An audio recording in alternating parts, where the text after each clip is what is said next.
So late last year, Tesla released a $300 wireless charging platform for your phones and devices to use in your house. We got one, so let's check it out. That's what the inside of a $300 Tesla home phone charger looks like. So it has finally arrived. This is the Tesla wireless charging platform, not actually going into a Tesla. That's actually kind of a weird product. Tesla has released some products over the years that actually don't involve their vehicles at all, as most of them we've all purchased. One of our favorite non-vehicle items is definitely going to be that Tesla surfboard. We still have one of those, and they've had several other items, but today we actually have the wireless charging platform. And this is actually going to be using free power technology, which allows you to put your device up to 3 anywhere on the pad and they will all charge. So we're going to go ahead and unbox this, open it, check it out, and even see a little sneak peek of those internal parts. So let's go ahead, get right into it. First off though, I will say this is a lot smaller than I was expecting. I was expecting it to be maybe like the pad itself to be something like this. I don't know, I guess we'll see it once it's out, but I was expecting something a little bit bigger. Obviously the Tesla packaging always goes above and beyond. And here you can actually say it says Tesla wireless charging platform. And then on the back, it just says made on Earth by humans, engineered with free power, 15 volt USB-C, etc. So let's go ahead and get this opened here. Okay, so let's see here. Yep, definitely smaller than I imagined. Take that for what it's worth. But I mean, I guess like you're not fitting 3 phones on this, that's for sure. That's why I thought it would be bigger so that you could fit 3 phones, but we have other devices at least. Right here, this is the 65 watt charger, obviously Cybertruck designed, USB-C. And then here we have the actual charging pad itself. It feels very, very heavy, not gonna lie. We're gonna have to see how we can break into that. But it's definitely metal. And it says engineered with free power. It's got the USB-C that plugs into your power brick. However, right here, this does not actually have like a double USB-C. It is hardwired into this actual brick right here. And then here you have an optional stand, which is also metal, very heavy duty, might I add. So let's go ahead and take this out. And then the owner's manual, they're actually not putting those in boxes anymore, which is great. It is a QR code, so everything else in here, nothing else actually, so that is it. If you want, you can go ahead and scan this QR code. You can check that out for yourself. I actually really like the QR code aspect because why include owner's manuals and waste paper, waste trees, if most people aren't gonna view them anyway? Guilty, I don't really do it, but it's nice that they give you the QR code. I think that's more than enough for 99% of people. So in terms of the item here, you do have Alcantara on this, which is much like a car. The wireless charging pad in both the 3, Y, S, and X all have Alcantara now, which is great. I wanna see though, I've seen some things that the magnets on this are actually pretty strong, and you can kind of see the magnets in here. I mean, it's actually not too strong because I can easily move that. Not too strong, but kind of. Oh, okay. Well, I guess it's not strong enough to hold that, so be careful, I guess. There's got to be a way we can get into this. I don't know if maybe these will come off. Revealing screws underneath, and they do. Leave it to us to get into everything. So let me go grab a screwdriver set and we'll go ahead and break into this. So you know we're not just gonna set this up, we're actually gonna show you guys the inside. So I got a, what is this? T10, there we go. Okay, so now that we got that off, let's go ahead and see if we can pop this off or how this is gonna come apart.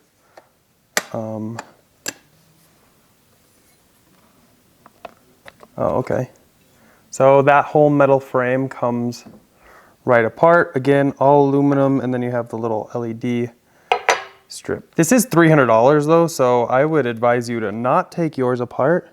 Oh, there's another little screw right under there.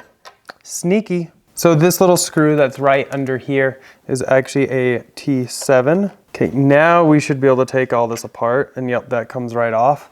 And so this is just an injection molded plastic covered in the Alcantara, same Alcantara that they use on Teslas. And then we're gonna see this beauty right here. So this is what kind of makes free power is all these stacked copper conductive coils here. And this is what makes it so you can put your phone anywhere or your headphones or whatever have you, and it will charge. So that is very impressive looking, not gonna lie. And then we have some more screws. So why stop here? Let's go ahead and jump into these as well. Now that looks even bigger than the T10. Nope, T10 will work as well. Oh, it looks like maybe some thermal paste. Okay. So yeah, here you can see, this is what the inside looks like. So you have some thermal on there, so good heat dissipation, everything like that. That's what the inside of a $300 Tesla home phone charger looks like. Again, this is not for your vehicle. This is for your home. So we're gonna go ahead and reverse all the steps to put this back together just like it came. And then we're gonna go ahead and hook it up, test it, and see if we get the 15 watts of charging per device that it's claiming. So I kind of wanted to show everybody kind of where we're going to put this charger. So this is our main living room. I think you've maybe seen it in like 1 or 2 videos. So we have the TV here, and oftentimes when we are watching TV or anything, we will put phones here to charge. And so this is just a Samsung charger. I believe it does 10 or 15 watts. We'll check it out in a minute. It's a little dusty. Anyway, though, we're gonna put the charger back here so that way we can charge at least 2 of our phones at the same time. And then I don't know if David wants to, maybe he can charge his Samsung Buds on there that we use when we're gaming or whatever. And just so you guys can see here, the Samsung charger. So it looks like we have plateaued at about 2660 milliamps there, at about 4.145 volts. So let's go ahead and get the Tesla charger set up and we can see what it pulls. So the one really nice thing about the Tesla charger here is the fact that it does have this USB-C cable. Would have been nice if it was USB-C on both ends, but at least one end is open so that you can help run cables, because if this was attached, there's no way I'd fit it through that hole. I'd have to create a huge hole for this, and that's just not sightly. So we're gonna go ahead and just run this down here. Then I'm gonna feed this into the cabinet. And then from there, we can just go ahead and feed this excess cable through. Now this stand, I really wish it was better magnets. Like it's there, but it's not like, well, actually, yeah, see, it's just like the magnets aren't strong enough to like hold the base on when you lift this up. I wish it would actually hold on better. Like, I mean, it kind of like clicks well, but it's not strong enough to hold this on here. That's, I guess, my only complaint. Because otherwise, if I pick this up to help like dust or whatever, I'm gonna have to move stuff around. We might just leave that kind of like that. Got our controllers there. Put that next to the TV. Let me go ahead and get this plugged in here. Plug in the USB-C, which, by the way, even this cable has the Tesla logo on it. So like they're even using custom cables, custom chargers. They didn't use off-the-shelf anything. Oh, everything's custom. I guess my big complaint so far too is because we have power strip in there. This takes up only one spot because it goes out the top. This is actually going to take up like 3 electrical outlets on a vertical strip because of how long it is versus this. So, I mean, if you're listening Tesla and are looking for something to do for a future iteration, I would somehow make it so the USB-C plugs in up here, so that way it doesn't take up so many vertical spots. Okay, so it is working. Great to see. And we should be able to move it wherever. And it'll keep charging, and it should even charge like that. Love that. So the next big test is gonna see how well it charges. So here you can see we are on the Tesla charger, and let's see what we can get to. I think we're about 2,600 with the Samsung charger. Now I'm expecting at least 2,600.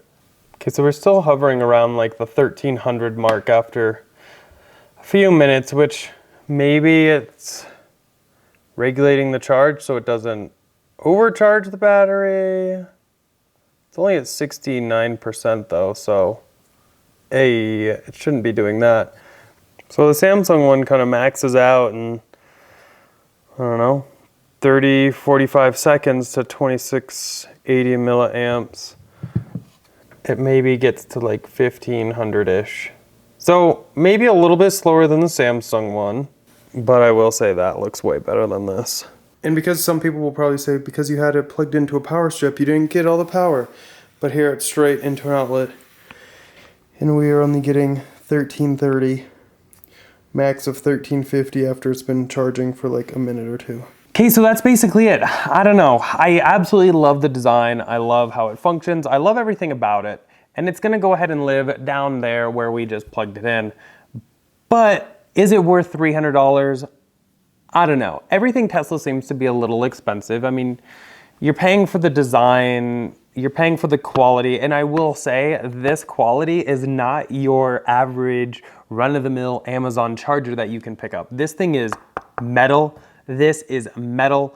It is really rugged, and with the free power technology, you can put your devices anywhere you want on here, and you know they'll charge. You don't have to fiddle with them or maybe do like a spacer or anything like that. You know it's just gonna work, which is great. Is it worth $300? That's up for you to decide. Now, since we already have it, we'll go ahead and leave it by the TV. It at least looks amazing. Now, at least we'll have a spot to charge at least 2 phones. I was really hoping when it said 3 devices, we'd be able to fit 3 phones on here. So that's why when I got it and I said it looks small, it's because it is small. I was expecting 3 phones worth. But still glad to have it, so at least now we have more than just that single charger over there. Anyway, that's basically it for this one. Hopefully you guys enjoyed it. Definitely let me know down below. Do you think this product is worth the $300? Do you like the features? Do you not like the features? What would you have liked to see out of this? And we'll go ahead and talk about it down there. But that's basically it for this one. Hope you guys enjoyed it. As always, huge thanks to our channel sponsor, Abstract Ocean. If you are looking to accessorize your Tesla Model S, X3, or Y, and now Rivian, definitely check them out. I'll link it down below, and using code Tesla Inventory will get you 15% off of your first purchase. A few must-have accessories are definitely gonna be a center console wrap. Really helps protect that underlying material, as well as create your car your own with all kinds of cool, fun colors and patterns, as well as a matte screen protector. It really helps cut down any glare from the sun, as well as any fingerprints thanks to its oleophobic surface. But that's basically it for this one. Definitely a thumbs up if you enjoyed it. Go and click here to subscribe. Here for some other ones. We'll see y'all in the next one.